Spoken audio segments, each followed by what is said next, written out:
4년간 일할 국회의원을 뽑는 내년 총선이 약 8개월 앞으로 다가왔습니다. 2020년 4월 15일 수요일입니다.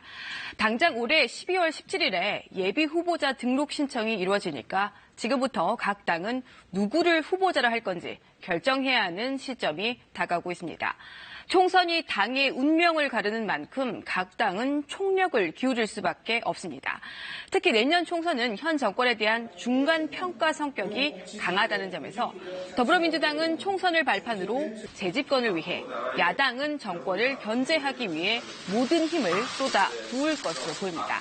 대진표가 쏙쏙 나오고 있습니다. 어제 정치권에서 떠들썩했죠.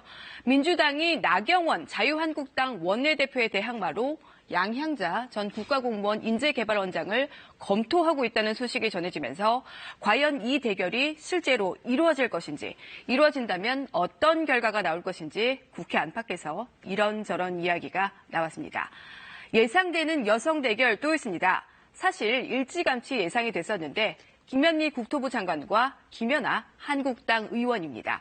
의원에서 장관으로 차출된 김현미 장관의 지역구인 일산 서구에 김 의원이 도전하는 그림이 유력한데, 부동산 전문가로 불리는 이 두 사람, 지난달 국회 대정부 질문에서 부동산 정책을 두고 총선 예고편을 보여주듯 날선 공방을 주고받았습니다. 이렇게 말했죠. 분명히 시장 전문가들의 얘기를 들으시고도 분양가 상한제가 답이라고 생각하시면 저는 무능이 아니라 무지라고 생각합니다. 의원님의 독설이 받지 않기를 바랍니다. 청와대 출신 인사들의 총선 출마 가능성도 속속 제기가 되고 있습니다. 대표적인 인물이 김수현 전 청와대 정책실장입니다. 문재인 정부의 두 번째 정책실장으로 경제정책을 주도한 인물인데, 민주당이 경북 영덕 출신인 김 전 실장을 대구 경북에 전략공천하는 방안을 추진 중입니다. 본인도 긍정적으로 검토하고 있는 것으로 알려졌습니다.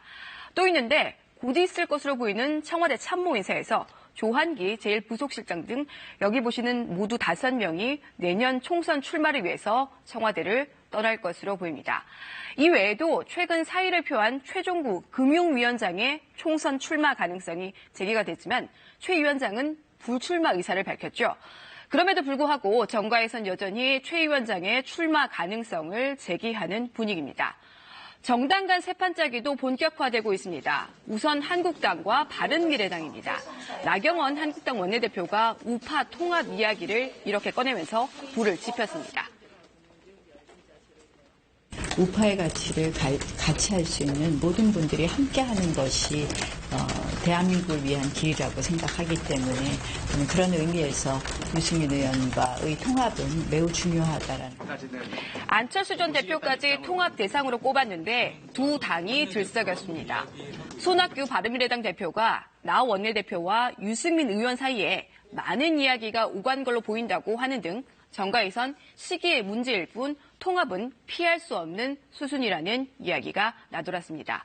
또 있습니다. 어제 유성엽 민주평화당 원내대표 등 이른바 비당권파 의원 10명이 제3지대 신당 창당을 위해 오는 10일 집단 탈당하겠다고 선언했습니다.